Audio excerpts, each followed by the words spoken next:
Capítulo 15. O casamento de Isaque. Abraão se tornara velho e esperava logo morrer. Todavia, restava-lhe cumprir um ato, assegurando o cumprimento da promessa à sua posteridade. Isaque era o que fora divinamente designado para suceder-lhe como guarda da lei de Deus e ser pai do povo escolhido. Ele, porém, ainda era solteiro. Os habitantes de Canaã eram dados à idolatria, e Deus havia proibido casamentos entre o seu povo e aqueles, sabendo que tais casamentos conduziriam à apostasia. O patriarca receou o efeito das influências corruptoras que rodeavam seu filho. A fé habitual de Abraão em Deus e sua submissão à vontade dele refletiam-se no caráter de Isaque, mas as afeições do jovem eram fortes e ele era de uma disposição gentil e dócil. Unindo-se a alguém que não temesse a Deus, ele estaria em perigo de sacrificar os princípios por amor à harmonia. No espírito de Abraão, a escolha de uma esposa para seu filho era assunto de muita importância. Estava desejoso de que ele se casasse com uma que não o afastasse de Deus. Nos tempos antigos, os contratos de casamento eram geralmente feitos pelos pais, e este era o costume entre os que adoravam a Deus. De ninguém se exigia casar com aquele a quem não podia amar, mas na concessão de suas afeições, o jovem era guiado pelo discernimento de seus pais experientes e tementes a Deus. Era considerado uma desonra para os pais e mesmo crime seguir caminho contrário a este. Isaque, confiando na sabedoria e afeição de seu pai, estava satisfeito com a entrega desta questão a ele, crendo também que o próprio Deus dirigiria na escolha a fazer-se. Os pensamentos do patriarca voltaram para os parentes de seu pai, na terra de Mesopotâmia. Posto que não estivessem livres de idolatria, acalentavam o conhecimento e o culto do verdadeiro Deus. Isaque não devia sair de Canaã para ir a eles, mas poderia ser que se encontrasse entre eles alguma que quisesse deixar seu lar e unir-se a ele para manter em sua pureza o culto ao Deus vivo. Abraão confiou este importante assunto ao seu servo, o mais velho, homem de piedade, experiência e juízo são, que lhe havia prestado prolongado e fiel serviço. Exigiu que este servo fizesse um juramento solene perante o Senhor, de que não tomaria esposa para Isaque dentre os cananeus, mas que escolheria uma moça da família de Naor, na Mesopotâmia. Ele o incumbiu de não levar Isaque para lá. Se não pudesse encontrar uma jovem que quisesse deixar seus parentes, o mensageiro estaria desobrigado de seu juramento. O patriarca animou-o em seu difícil e delicado empreendimento, com a segurança de que Deus coroaria de êxito a sua missão. O Senhor do céu, disse ele, que me tomou da casa de meu pai e da terra da minha parentela, enviará o seu anjo adiante da tua face. O mensageiro partiu sem demora, levando consigo 10 camelos para uso de seu próprio grupo e do cortejo nupcial que com ele poderia voltar, provido também de presentes para a esposa em perspectiva e pessoas da amizade desta. Fez a longa viagem para além de Damasco e a seguir até as ricas planícies que margeiam o grande rio do Oriente. Chegando a Harã, a cidade de Naor parou fora dos muros, perto do poço aonde vinham as mulheres do lugar à tarde a buscar água. Foi um momento de ansiosos pensamentos para ele. Importantes resultados, não somente para a casa de seu senhor, mas para gerações futuras, poderiam seguir-se da escolha que ele fizesse. E como deveria ele sabiamente escolher entre pessoas completamente estranhas? Lembrando-se das palavras de Abraão, de que Deus enviaria com ele o seu anjo, orou fervorosamente pedindo uma direção positiva. Na família de seu senhor, ele estava acostumado ao exercício constante da bondade e hospitalidade, e agora pediu que um ato de cortesia indicasse a jovem que Deus escolhera. Apenas proferida a oração e a resposta fora dada. Entre as mulheres que estavam reunidas junto ao poço, as maneiras corteses de uma atraíram sua atenção. Retirando-se ela do poço, o estranho foi ao seu encontro, pedindo um pouco de água do cântaro sobre os seus ombros. O pedido recebeu amável resposta, juntamente com um oferecimento para tirar água para os camelos também. Serviço este que era costume, mesmo as filhas dos príncipes, fazerem para os rebanhos e gado de seus pais. Assim foi dado o sinal desejado. A jovem era muito formosa à vista, e sua diligente cortesia deu prova de bom coração e uma natureza ativa, enérgica. Até aí a mão divina estivera com ele. Depois de reconhecer sua bondade por meio de ricos presentes, o mensageiro perguntou quem eram os seus parentes.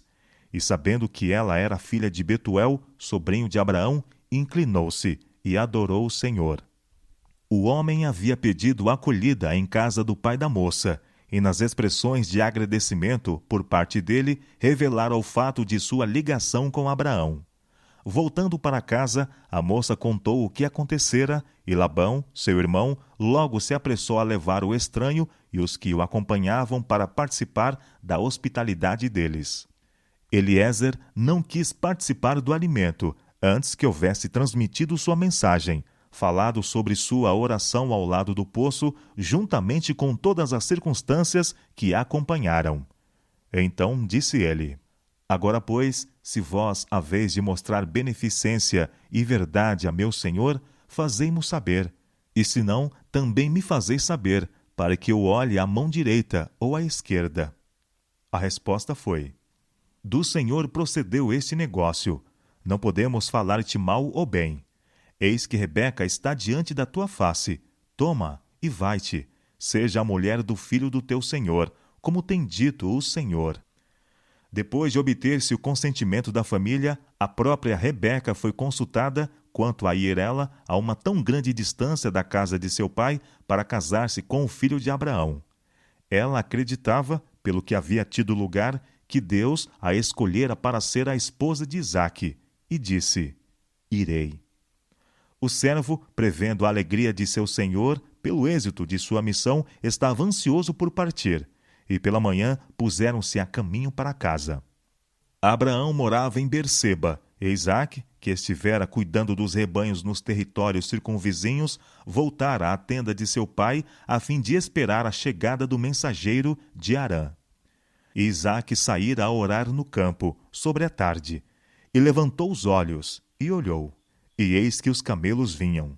Rebeca também levantou seus olhos, e viu a Isaque, e lançou-se do camelo, e disse ao servo: Quem é aquele varão que vem pelo campo ao nosso encontro?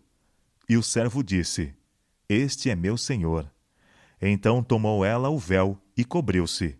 E o servo contou a Isaque todas as coisas que fizera. E Isaque trouxe-a para a tenda de sua mãe Sara, e tomou a Rebeca, e foi-lhe por mulher, e amou-a. Assim Isaque foi consolado depois da morte de sua mãe. Abraão tinha notado o resultado dos casamentos mistos entre aqueles que temiam a Deus e os que não temiam, desde os dias de Caim até o seu tempo. As consequências de seu próprio casamento com Agar e das alianças matrimoniais de Ismael e de Ló estavam perante ele. Da falta de fé por parte de Abraão e Sara tinha resultado o nascimento de Ismael, mistura da semente justa com a ímpia. A influência do pai sobre seu filho era contrariada pela dos parentes idólatras da mãe e pela ligação de Ismael com esposas gentias. A inveja de Agar e das esposas que ela escolhera para Ismael rodeou sua família com uma barreira que Abraão debalde se esforçou por sobrepujar. Os primeiros ensinos de Abraão não foram destituídos de efeito sobre Ismael, mas a influência de suas mulheres teve como resultado estabelecer a idolatria em sua família. Separado do pai e amargurado pela contenda e discórdia de um lar destituído do amor e temor de Deus, Ismael foi compelido a escolher a vida selvagem e pilhante de chefe do deserto, sendo sua mão contra todos e a mão de todos contra ele. Em seus últimos dias, arrependeu-se de seus maus caminhos e voltou ao Deus de seu pai. Mas permaneceu o cunho de caráter dado à sua posteridade. A poderosa nação que dele descendera foi um povo turbulento, gentil, que sempre foi um incômodo e aflição aos descendentes de Isaque. A esposa de Ló foi mulher egoísta, irreligiosa, e sua influência exerceu-se no sentido de separar de Abraão o seu marido. A não ter sido por causa dela, Ló não teria permanecido em Sodoma, privado do conselho do patriarca sábio e temente a Deus.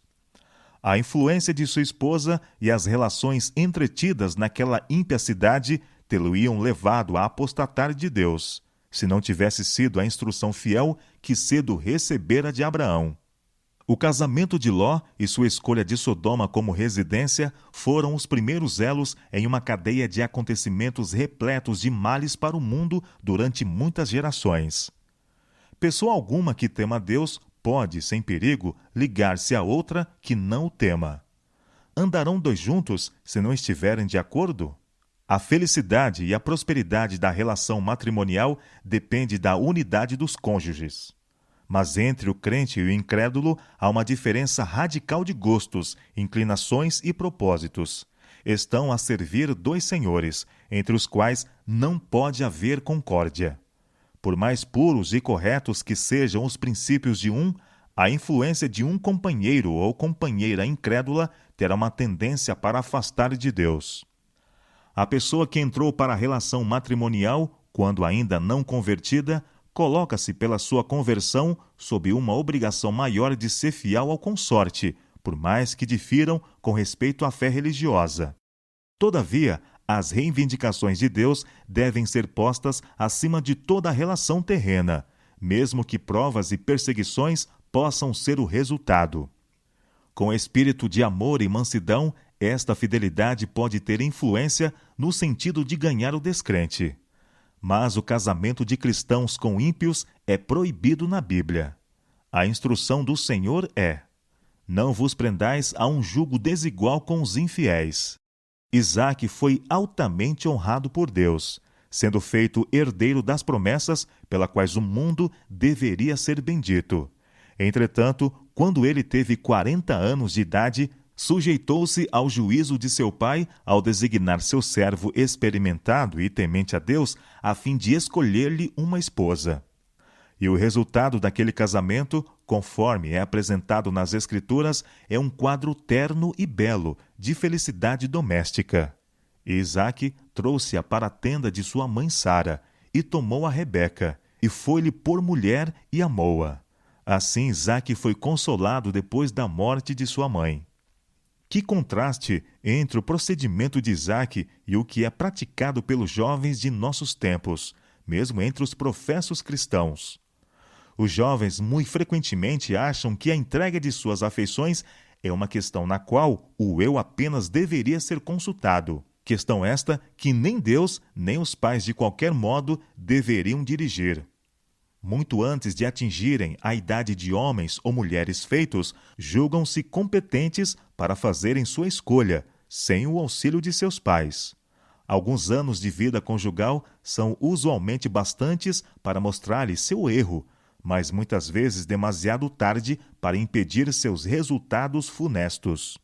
Pela mesma falta de prudência e domínio próprio que determinaram a escolha precipitada, dá-se ocasião a que o mal se agrave, até que a relação matrimonial se torne um jugo mortificante. Muitos assim fizeram naufragar sua felicidade nesta vida e sua esperança da vida por vir. Se há um assunto que deve ser cuidadosamente considerado e no qual se deve procurar o conselho de pessoas mais velhas e experientes, é o do casamento. Se a Bíblia já foi necessária como conselheira, se a direção divina em algum tempo deveria ser procurada em oração, é antes de dar um passo que liga pessoas entre si para toda a vida. Os pais nunca devem perder de vista sua responsabilidade pela felicidade futura de seus filhos. O respeito de Isaque aos conselhos de seu pai foi o resultado do ensino que o habilitou a amar uma vida de obediência.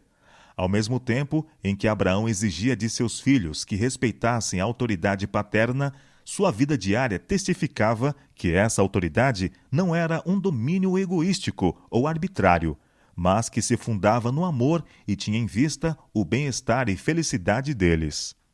Pais e mães devem sentir que se lhes impõe o dever de guiar as afeições dos jovens, a fim de que possam ser colocadas naqueles que hajam de ser companheiros convenientes.